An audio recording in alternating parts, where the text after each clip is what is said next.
Hello and welcome to the Wednesday edition of A Proud Malcontent. I am Pete Bell and I am a Proud Malcontent. I'm trying a wee bit more relaxed atmosphere today, sitting back a bit, not leaning in quite as much as I have been in the past. Let's see how this works. I need some help relaxing today because it's been very tense over people have been irking me again, but we'll come to that. This is Wednesday, the 3rd of September 2025. So that means it's the 18th anniversary of an event. It's not an anniversary that a lot of people will be aware of. But today, the 3rd of September, is the 18th anniversary of what I like to call the first Scottish government of the democratic age. Because today is the anniversary of the day that the dear departed Alex Salmond changed the name of the Scottish executive to Scottish government. And I've always maintained that that was a very significant moment in the history of Scotland's constitutional struggle. It seems like a trivial thing. I mean, officially, it's still the Scottish executive, but Alex Salmond knew the power of words. He knew the importance of names, and calling it the Scottish government was just a brilliant move. It was nothing short of that. Very simple, but quite brilliant. So remember that for next year, folks. Don't worry. If I'm still around, I'll remind you. September the 3rd is the anniversary that we're talking about. What else are we talking about today? I've not been in a good mood at all because there's been various things going on, various disputes and arguments. I mean, for a start, there's this John Swinney. This is what I got up to this morning when I first opened my browser. This from John Swinney. I'm going to read it out, even though it pains me. I intend to defeat the politics of fear and division by offering a clear, principled alternative based on the decent, welcoming values that have served Scotland so well throughout my lifetime. What a load of drivel. What a load of utter drivel. It's all propaganda. It is not just propaganda, it's crude propaganda. It's glittering generalities and trigger words throughout, and nothing else. There is no substance to it whatsoever. And what really irks me, it's not the propaganda that I object to. I don't mind a bit of propaganda, but I like it to be well done. I like it to be well crafted. When it's as crude as that from John Swinney, I feel that he's insulting my intelligence. I feel that he's insulting the intelligence of everybody in Scotland. And it comes out with pap like that. What else? What else has been annoying me? Right. Okay. Well, I had this one. The other thing that's been getting on my nerves the last couple of days is Liberate Scotland.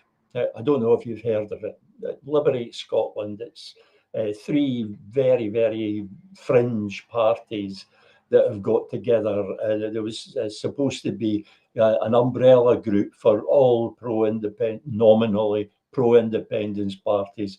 But of course, as anybody could have predicted, none of the established the parties were in the slightest bit interested. SNP and ALPA, the only ones that are actually showing on polling, they weren't interested. They were never going to be interested. Why would an established party allow some other organization, an organization which they don't control, why would they allow that umbrella group to speak for them? especially when with some of the things that this umbrella group and its supporters are saying. Here is an example. Amongst other things, this person says that I'm obsessed with details and procedures and whatever. And he's speaking about Liberate Scotland here, and he says, if we win, we make the rules and regulations. Doesn't that sound? That sounds just like they're planning on setting up a dictatorship. Of course, they don't make the rules and the regulations just because they've won. I mean, we're talking the hugely hypothetical situation here of Liberate Scotland forming a government. As I say, they're not even showing in the polls. So, but I presume it's Liberate Scotland he means by we, because nobody else, there's nobody else associated with it. And you can tell why when their supporters are coming out with stuff like that. If there was a campaign on at the moment, and if the unionists were paying any attention, that's the sort of thing that they would seize on, and they'd make a big issue of it. They're planning on setting up a dictatorship here. They're planning on tearing up the rule book. As I pointed out to this chap, they won't be making the rules. The rules are laid down. Most countries have a constitution. We have the Scotland Act, which I suppose it could be said to serve in the place of our constitution. It certainly isn't a substitute for a constitution, but it's what's been imposed on us. And countries are controlled, governments are controlled by the constitution and by all sorts of regulations and procedures. There's all sorts of checks and balances in there. And a major one is the standing orders of the Parliament. And these people don't seem to think that matters at all, standing orders. They say, no, when we win, we will just do it. It'll just be done like magic. This is kind of what I mean about when I talk about fantasy politics, because of course this is a total fantasy. There has to be a process. There have to be procedures within that process, like introducing a bill to Parliament. That is a procedure in itself, and it's part of another procedure, and that all of them join together. It's the process. I don't know what Liberate Scotland actually think here. I don't know what it is that they're actually planning. Well, I use the word planning very loosely. They seem to think that if they were elected, if they were to win, to put it in their terms, they could just have a press conference and say, right, Scotland's independent now. And that would be fine with everybody. Everybody would be just fine with that. No bother at all. No, that's not how it works in the real world.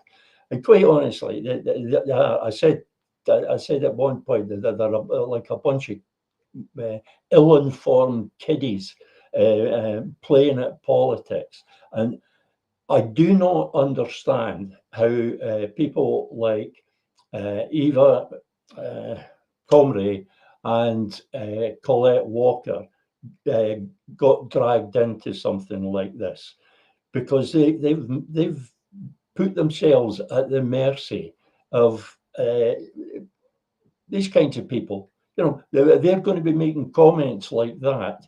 I'm deliberately not identifying the person for obvious reasons. They're going to be making comments like that during the election campaign, and their opponents are going to latch onto it. And there's no good at that point, Eva Conray or Colette Walker saying, "Oh, that's Liberate Scotland speaking. That's not our party." No, They're under that one umbrella. So that umbrella organisation is speaking for them, whether they like it or not. And the way it works is that supporters of that party, not even officials of the party, supporters of the party, saying things like that. We will make the rules and regulations. That's going to be picked up, and it will blow up in their faces. It really will. And as I say, that guy is just a supporter. I don't think he's actually a member of any of the parties that are involved. They are Independence Scotland Party, the Independents for Independence, and something called Sovereignty, which I had never heard of before or since, come to think of it. Yes. That's the three parties that are involved, just to give them a wee ident there. And as I say, that guy is just a supporter. It wouldn't make any difference. What he says will be associated with the party. So it is now out there that Liberate Scotland is aiming to set up a dictatorship. They're aiming to just throw away the rule book when they get power, which will be never, but it'll still be pointed out. Not a supporter. However, as if that wasn't bad enough, I was already out at Liberate Scotland. No, I wouldn't even be talking about Liberate Scotland because they're really not significant, other than, and I'll get to that in a moment after we take a look at this.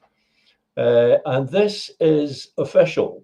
This is a letter penned by Alan Petrie, who is the Liberate Scotland press officer. And it's ridiculous. It's a letter, an open letter, calling for the Chief Constable of Police Scotland to be dismissed.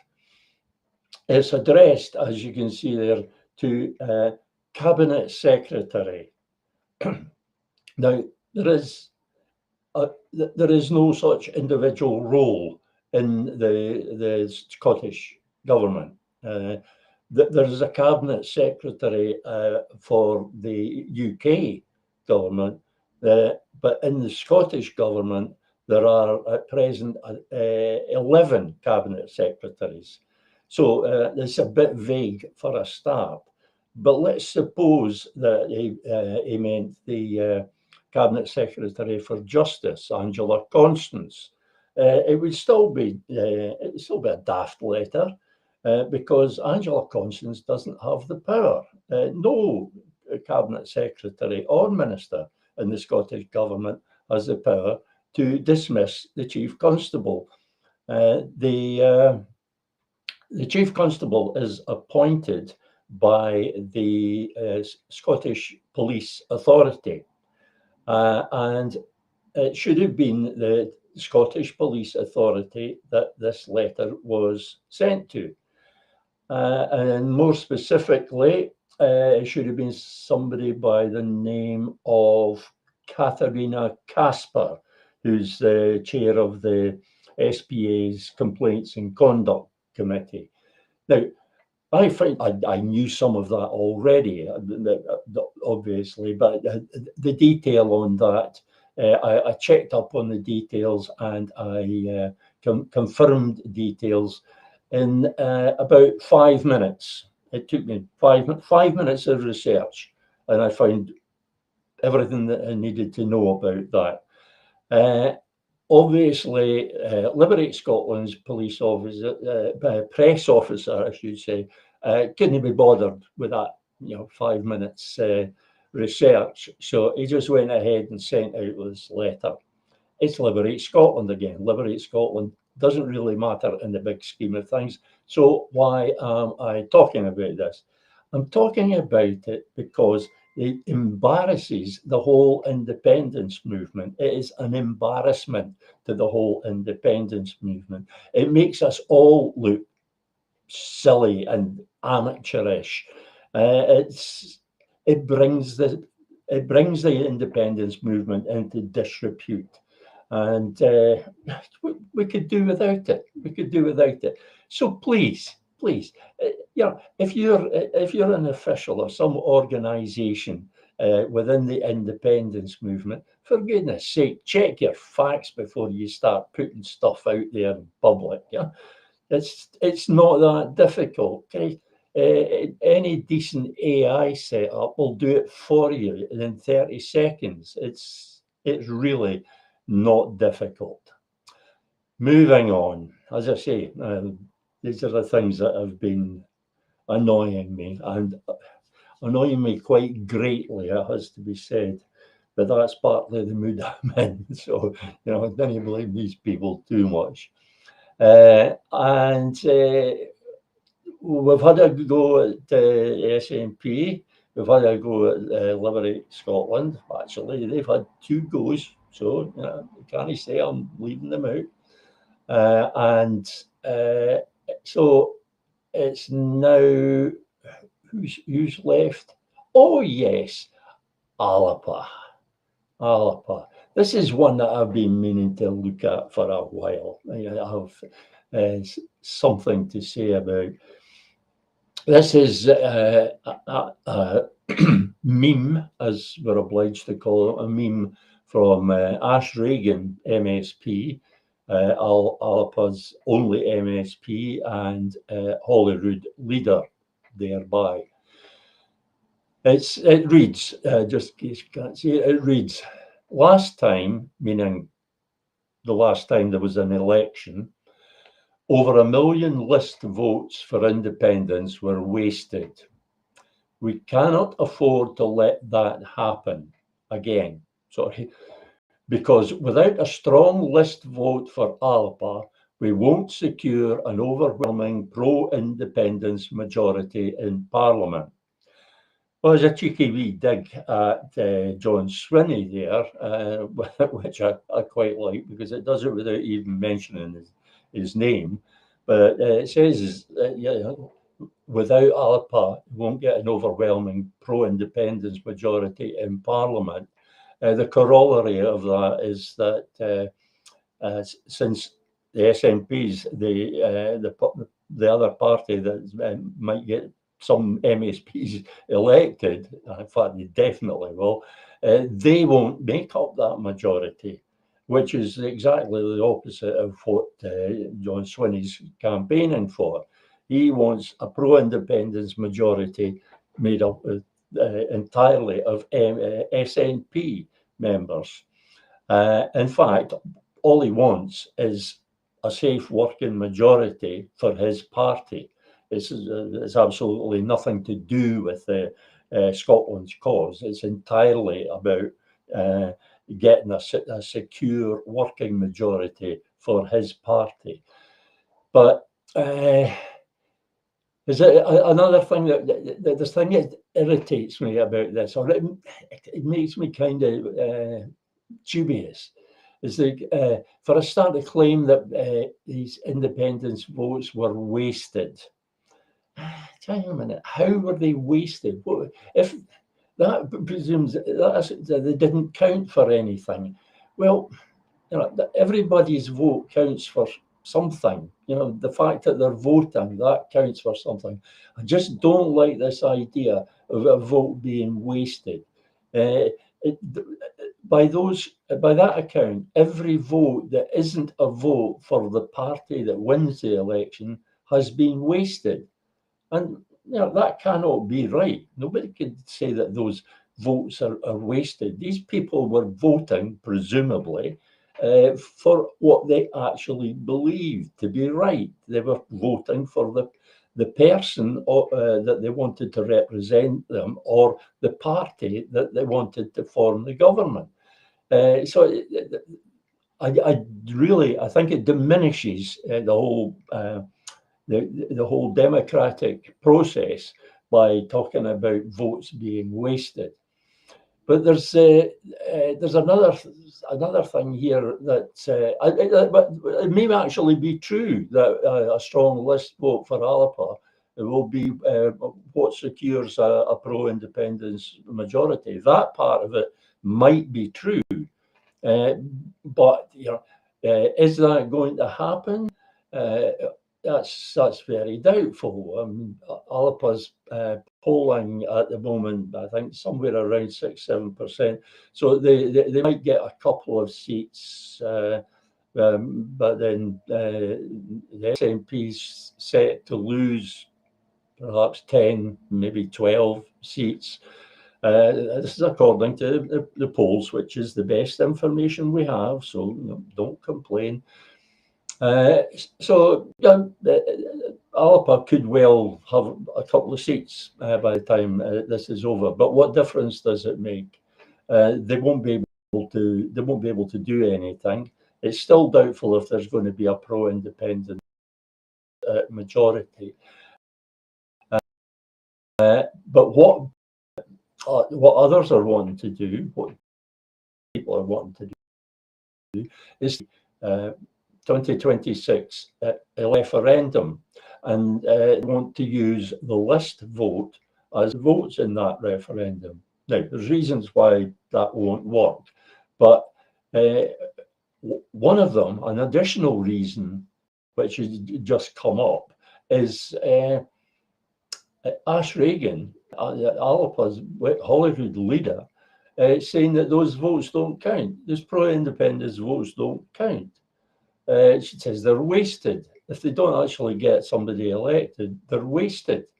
So we'll have one person saying, or on the one hand, somebody saying that those votes are going to count for independence, and then we have somebody else saying, no, those votes are wasted. They don't count for anything.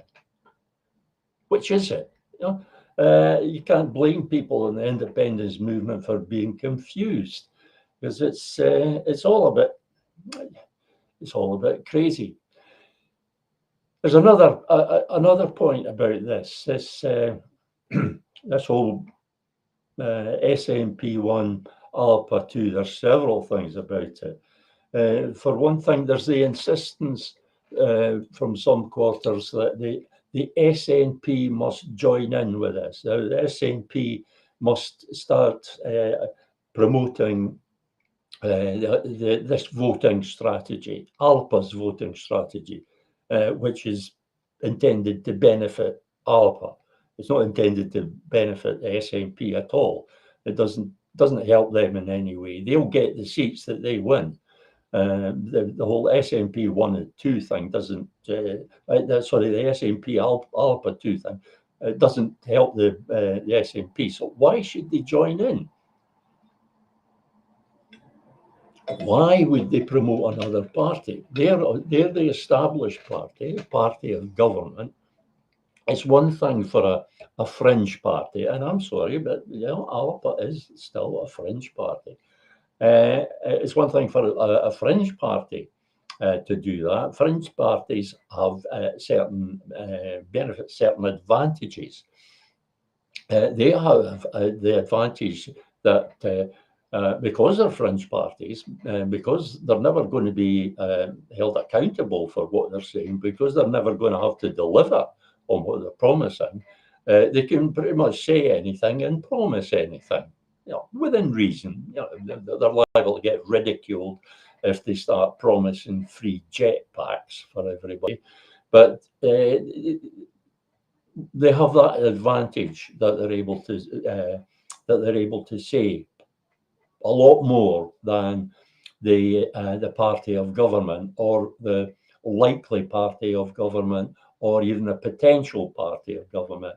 They are limited, restricted in what they can say.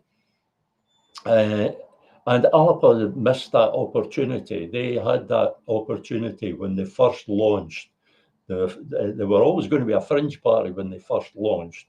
And if they first launched and gone, going all out for a radical alternative to independence. They could have been the alternative party of independence, alternative to the SNP that they want to be.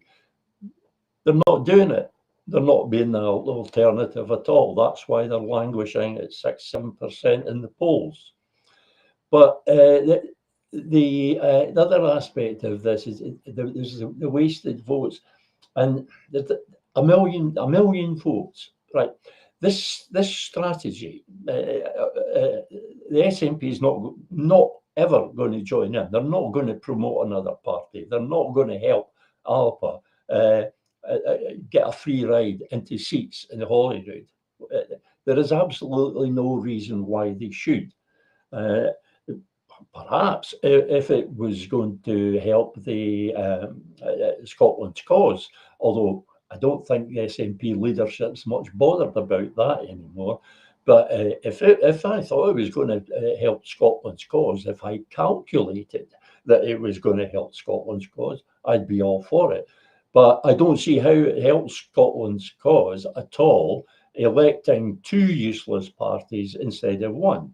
And as far as I'm concerned, they're both useless, SNP and Alpa. Neither one of them has a credible plan for restoring independence. Neither one of them has identified the process. Neither one of them has said what they would actually do on day one to start the process of restoring independence. So I don't see any advantage in it. It does not help Scotland's cause to vote for two useless parties instead of one. There's perhaps a more troubling thing about this. I don't know that it'll work. I don't know that this strategy can work. To my mind, and I'm saying this is a feeling that I get, a sense that I get. I haven't done any calculations on this. I'm probably not qualified to do the necessary calculations. I have put this to Stephen Duncan, who comes on the show on a Sunday, statistician. But I think he's got it perhaps on his to-do list, maybe not right away. But I look at this and I think surely there's a minimum participation rate before it takes any effect. This obviously is not going to have any effect if only half a dozen people do it.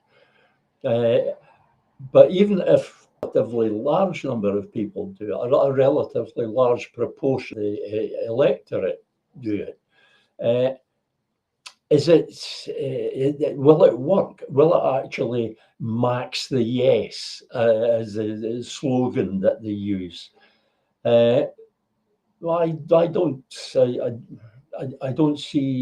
that it will. The participation rate would have to be very high. I feel it would have to be very high, well over 50%, for it to make a significant difference. That's not the most troubling thing about this to me. Perhaps the most troubling thing is the strategy is designed to max the yes. I'll get to that in a moment. But it is not designed to take votes away from unionists. That's not the intention. It's intended to concentrate pro-independence votes. So it's not taking votes from the unionists. Because none of the people who are actually going to do this would previously been voting for a unionist party.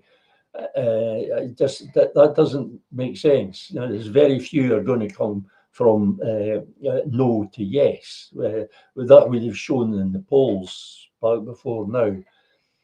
So what I'm thinking, and just looking at this plan, this strategy, is that it leaves the unionist vote pretty much the same, whatever it is, it doesn't touch that. But it reduces the number of unionist MSPs. In other words, it makes the Parliament distinctly disproportional, which is exactly the opposite of what the voting system is supposed to do and actually has been doing since the Parliament was founded. The Electoral Reform Society looked at this some years ago, and they concluded that, yes, the Scottish Parliament is proportional. It has a high level of proportionality quite consistently. If I recall correctly, is something like twice as proportional as Westminster, maybe 3 times. Obviously, that varies at different times. I should imagine at the moment that the proportionality rating for Westminster is incredibly low, because there's a heavy concentration of Labour MPs. So it's this business of the disproportionality. There's 2 points on that. One, how can this happen? If the voting system is designed to prevent it, how can it happen? If it does happen, if it can happen, would we really want it to happen? Do we want a disproportionate Parliament? I know this sounds like I'm saying that the unionists should be left alone. It's not the unionists that I'm concerned about here at all. It's the Parliament. Its democratic legitimacy in part derives from its proportionality. So to destroy that proportionality inevitably undermines the Parliament's democratic legitimacy. And we don't want that. We need that democratic legitimacy. So I'm a bit concerned about that aspect of it, not unduly concerned, because, as I say, what the polls tell us is Alpa's not going to do any better this time round than they did last time. Maybe slightly better, perhaps enough to get a couple of MSPs. That's what the rules are telling. There's a sort of 5% threshold on the list vote. It's not an official threshold. It's a kind of an informal threshold. But parties have to get over 5% of the vote before there's a possibility of them getting a seat. I think that there must be a point too at which they're absolutely certain to get a seat. And I think that lies somewhere between 5 and 10%, perhaps around 7%. I seem to remember that figure from previously. But it's an attempt to game the system. This SNP1, ALAPA 2, it's an attempt to game the system. I believe the people, I'm not quite familiar with the system, I do understand it. People who question are accused of being ignorant, they don't understand the voting system fine. I know exactly how it works. But there's people who know a lot more about it than me, and they say that it can't be gamed. So there must be some device in there that prevents this happening, or perhaps it just relies on the low participation factor that I mentioned earlier. Quite simply, not enough people are going to pick up on this voting strategy for it to make any difference. Because after all, who is Ash Regan speaking to when she puts that meme up on Facebook or X or whatever? Who is she speaking to? Maybe 500, maybe 1,000 people will see that. Maybe 100 will share it. All right, that gets a fair bit of penetration in the independence movement, but not enough to make a difference. People aren't going to be swayed by something like that. And there's question marks too over the whole max the yes strategy. or supermajority, getting a pro-independence supermajority. They're not getting a supermajority. There is an official supermajority, which is 2/3 of sitting MSPs. That would be 86 MSPs would be a supermajority. Nobody's going to get 86 seats under this voting system, and in the way Scotland's politics is structured. So that's not going to happen. So they're not going to get a supermajority. What they're actually talking about is a very large majority. But supermajority sounds better than very large majority. So they say supermajority. That supermajority in Parliament, by the way, isn't much use for anything. I should say, it's not required for anything. I'll get to the much use in a moment. It's required for this qualified majority, supermajority, is required for appointing some officials of the Scottish Parliament management board.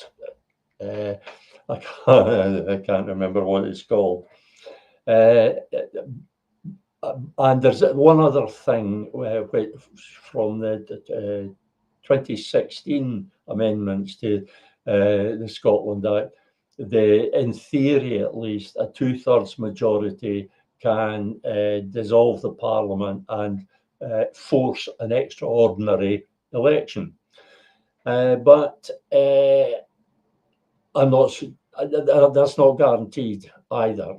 They might be able to dissolve the government if they could get 86 people all voting to dissolve the government. 86 people in the Scottish Parliament agreeing on something. That doesn't happen very often, and especially something as dramatic as basically firing the government. No, it would be nominally pro-independence MSPs, sorry, new teeth, voting against a nominally pro-independence government. So that's a bad look for a start. So I don't think that's ever going to happen. But the point is that otherwise, neither a majority nor even a very large majority is of much use. When it comes to Scotland's cause, it's of no use whatsoever. The way I normally put it is that there is nothing that you can do with 76 MSPs that you can't do with 67. 67 gives you a working majority. Anything that those 76 could do, that 67 could do. There is nothing extra that you get for all those other MSPs. You don't get any bonus points for these extra MSPs. They're not able to do anything. So the whole max the yes thing is a nonsense as well. And personally, I think that looking at the other items that we've looked at today, John Swinney's banal propagandizing and the stupid things that are being said by and on behalf of Liberate Scotland. You put all that together, there's enough fantasy and fallacy in the independence movement already. Let's not add this max the yes nonsense to it, because it is nonsense. People are getting carried away with these magical solutions and the magical thinking that goes with them. Liberate Scotland is an extreme example where they are quite literally dependent on magic to make independence happen. Because of nothing else, they can't tell you exactly how they're going to do it. They just say that it will happen. And the other parties aren't much better. I'm saying Liberate Scotland's an extreme example, but the other parties aren't much better. None of them are actually proposing to restore independence. John Swinney's talking about a Section 30 referendum, and it's total fantasy to imagine that a Section 30 referendum could ever lead to independence. If it could lead to independence, it would never be granted. If it is granted, you can guarantee that it will not lead to independence, because if it could, it wouldn't be granted. It's really, the logic is impeccable if you think about it.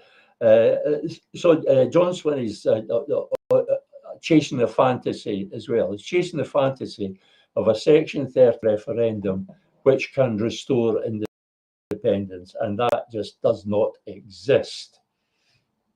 And then with just as bad, Alapa is talking about negotiations with the UK government. No, if the UK government turn up, but why would they? This is an election, not a referendum. And even if, as Alapa are proposing, a majority of nominally pro-independence MSPs was to count as a mandate for independence, which it won't. But if it was to count as a mandate for independence, then the UK would simply wouldn't recognise it. They just wouldn't. We would be saying, or Alapa would be saying on the behalf, this is a mandate for independence, and Westminster would just say, no, it isn't. That was an election. It wasn't a referendum. And besides, you didn't get over 50% of the vote. The nominally pro-independence parties didn't get over 50% of the vote. So it can't be a mandate for independence. And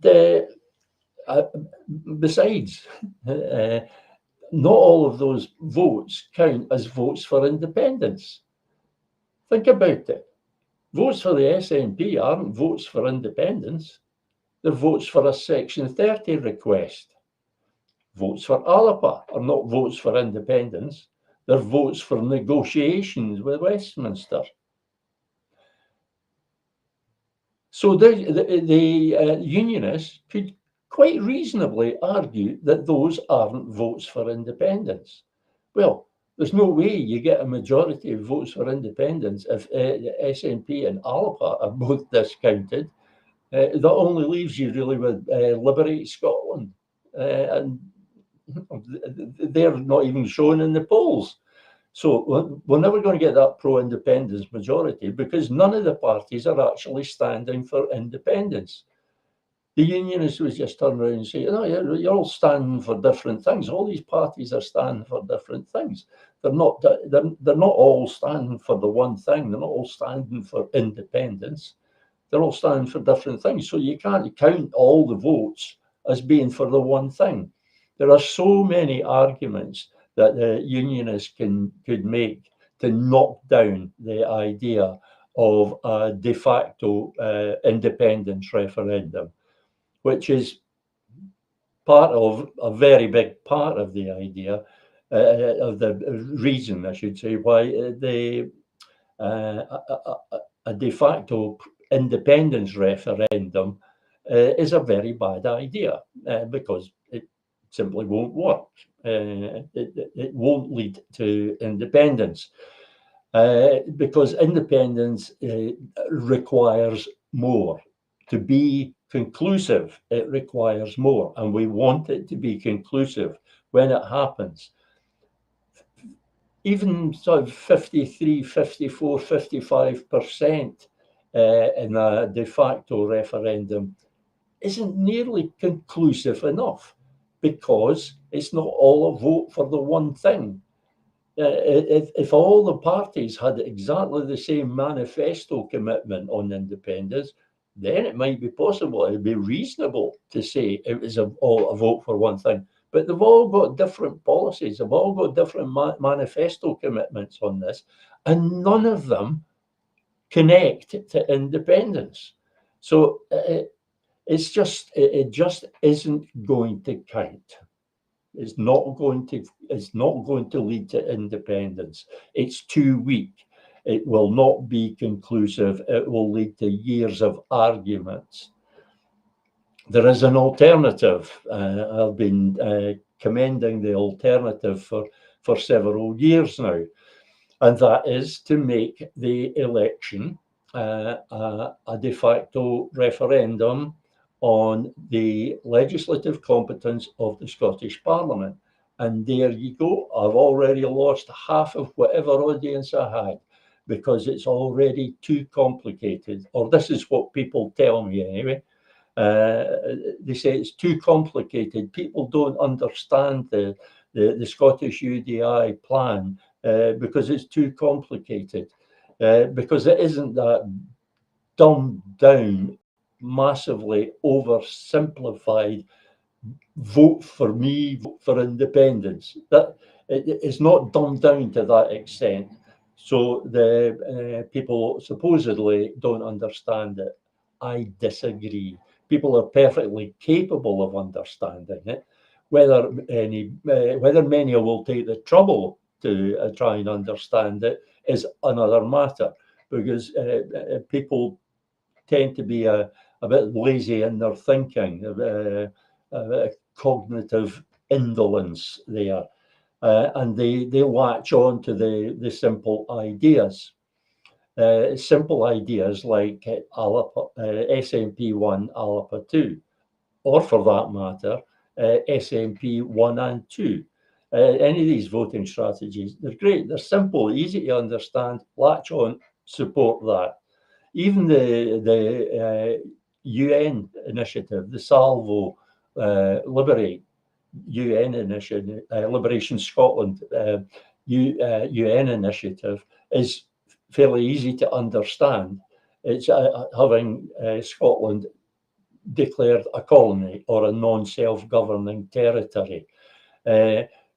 Even then, people mistake it. They think it's going to lead to independence. It will not on its own.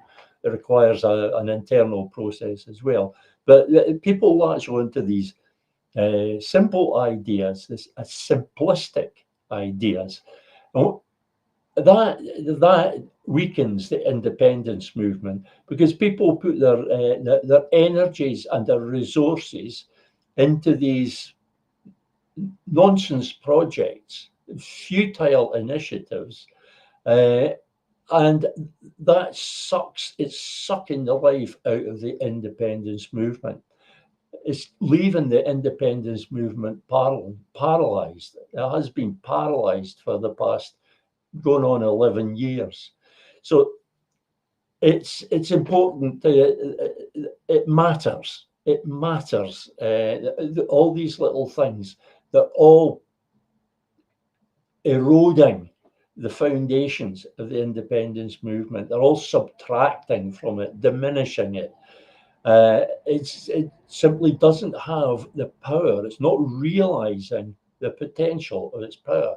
And the independence movement, if you think back those 10, 11 years, 12 years, the independence movement, or the Yes movement, as we called it then, was one massively powerful thing. Look at what it did. You know, it doubled the vote for independence by some accounts, or almost doubled it. That was down to the Yes movement.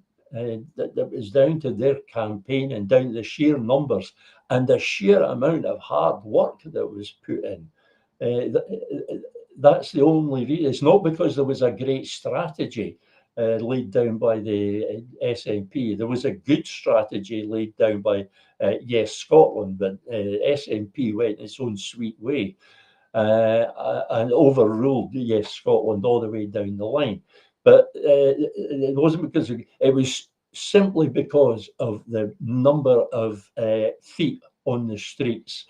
That's what brought us so close in the 2014 referendum.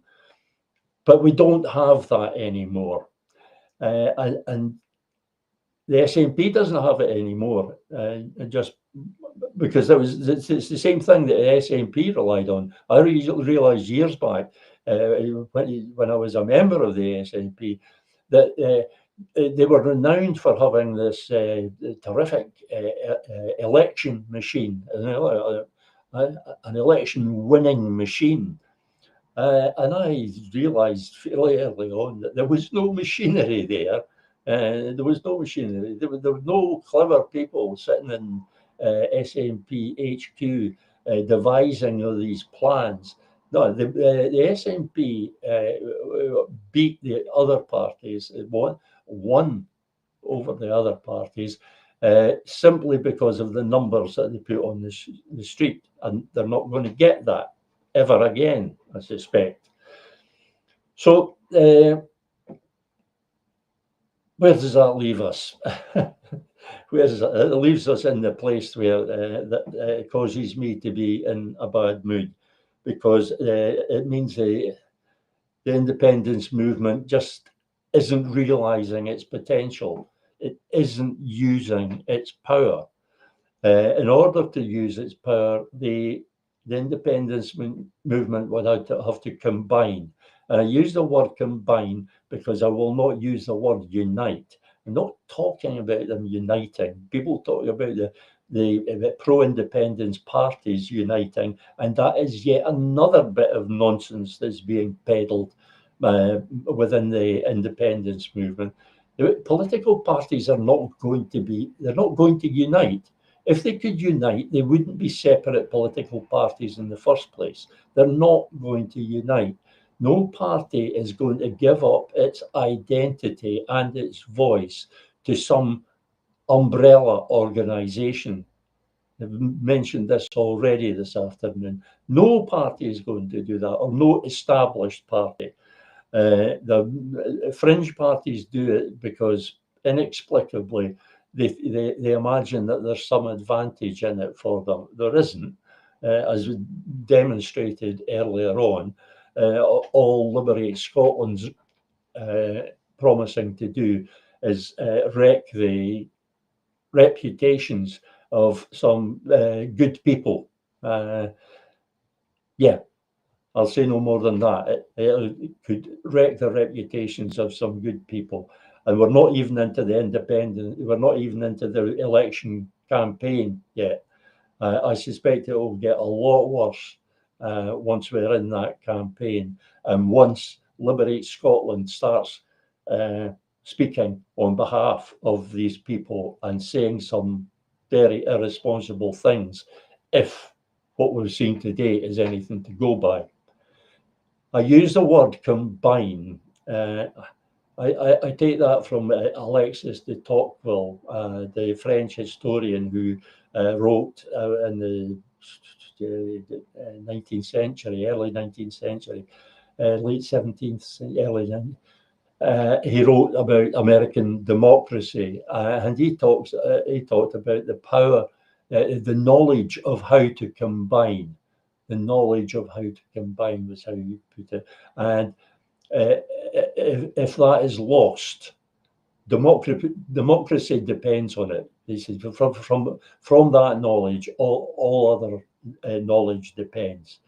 And so it's the knowledge of how to combine. We had that knowledge back in 2012.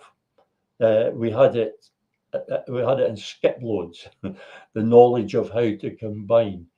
We've lost that.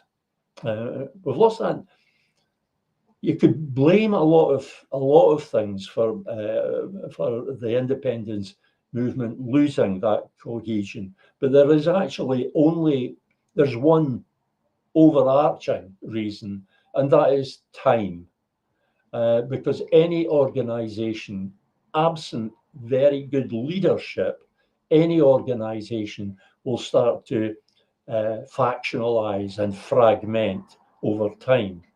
It's an inevitable tendency for all organizations of a certain size, once they get big enough, they tend to be, their natural tendency is to split into smaller groups. And the only way that can be avoided or prevented is by good management. So up until close to the vote, up until summer 2014, the Yes movement had fairly good management. We had people at the local level managing Yes groups, and we had organisations like Business for Scotland that were very well run. So we got that cohesion, and we got that cohesion not least because there was no power trying to break it. There was no tendency for it to break. We all had that focus on that yes vote. We had a purpose. We had unity of purpose.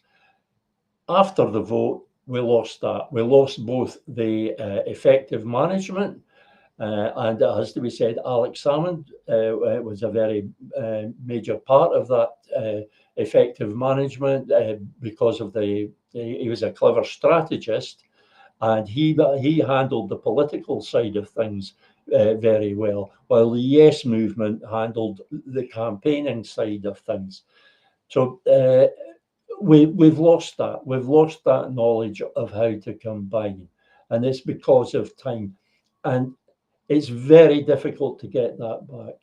Very difficult. Once these factions have formed, it's very difficult to get them to come together for anything.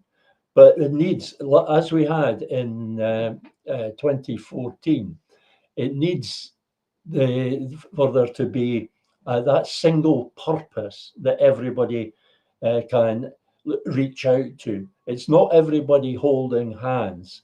It's everybody reaching out to something that's in the middle and that they can all hold on to.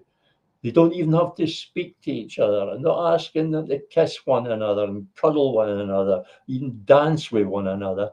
If they all reach out and touch the one thing. And it's no good saying independence, because that is too vague. It's defined differently by different. It's not tangible enough. Getting a yes vote in September 2014, that was something tangible. We had that to aim for. Just saying independence, that doesn't. It might, again, if there is an actual possibility of independence being restored. For example, if one of the nominally pro-independence parties was to come up with an actual proposal for restoring independence, an actual plan, a credible plan. But none of them have. None of them have. As things stand, Scottish UDI is the only actual plan that's on the table. And the idea for that was that all the nominally pro-independence parties would reach out and hold on to that manifesto for independence, which is part of the Scottish UDI plan. That then we would have that unity of purpose. Unity of purpose to restore to the Scottish Parliament the powers over constitutional affairs that it should have had all along. It should have had those powers. Those powers belong with that Parliament. There is no Parliament in the world, no national Parliament in the world that doesn't have powers over its own constitution.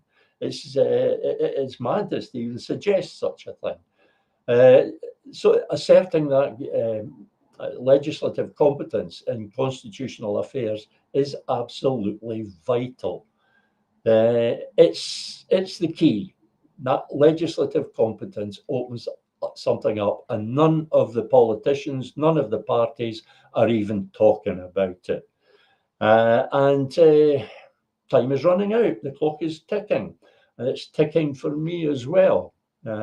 because we're fast approaching finishing time. I'll be back on Sunday at 10 a.m. And joining me will be Stephen Duncan again. And I know he's got something. I know he's got something quite interesting lined up, but I can't remember what it is. For the moment, I'll say